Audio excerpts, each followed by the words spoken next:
we have a table of values for f and g, and we're going to simplify each of these problems. There are 3 of them down there, and they start by just looking crazy. So let's actually start with the not so crazy part, and that not so crazy part is right here. It's f of 2. So f inverse of 5. Now again, this is the notation for an inverse, and that does not mean I'm going to raise f to the negative 1. It just means, oh, finding an inverse, okay? So f of 2, let's start with the part that's not so weird to look at. I know how to deal with f of 2. That means my input is 2, and I'm looking for my output in the f column. So input is 2, the output is 3. Okay, well that was easy. Let me point one more time. The input into my f function is 2, so the x value is 2, and my output would be 3. Okay, well now things are a little bit different. So if I say f inverse of 5, I might be tempted to say, all right, I'm going to find 5. You're not going to find 5. Good luck finding 5 in this column. Here's the deal.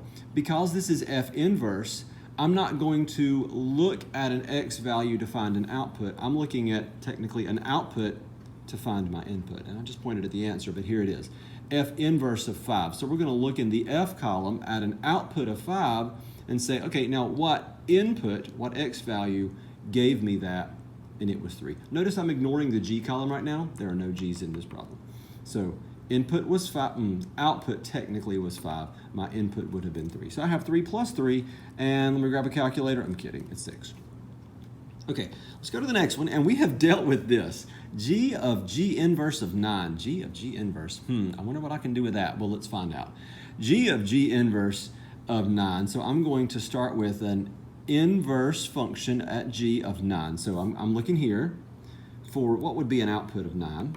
And I'll look to see what my input would be, and it would be 2.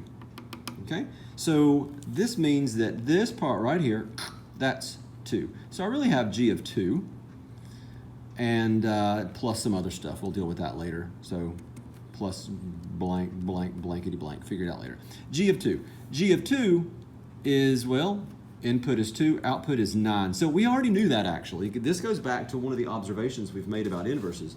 It was a little bit wordy, but it was the composition of a function with its inverse will always yield the original input.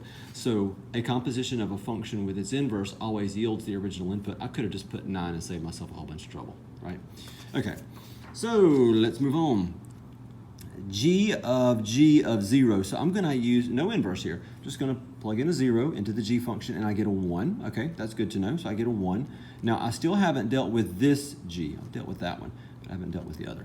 So now I'm going to plug in 1 into the g function. So 1 is my input, 4 is my output. So there's a 4. Now, that is the second term, so it comes over here. And I have 9 plus 4. And last time I checked, that was 13. All right, let's do this last one. 4 times f inverse of negative 3. What about that 4? What about that 4? He just waits. He just sits there and waits. He doesn't really do anything too special. He's waiting. Watch him wait. So f inverse of negative 3. Don't look here for the negative 3. You're looking for an output in the f function of negative 3. That's what this inverse tells you to do. So negative 3. Now, what's the input that would correspond to that? It's negative 1. So I have this. That is not 4 minus 1. This is 4 times negative 1. This is 4 times whatever here. And then we're going to have 1/3 of something. And this is g of 2, not g inverse. Okay, so look in the x column 2. Find your output. Again, we're not starting with an inverse here. Notice there's no inverse notation. So start with a 2. Output is 9, so 1/3 of 9. Let's do a little bit of math. 4 times negative 1 is negative 4. 1/3 of 9 is 3. And that gives me negative 1.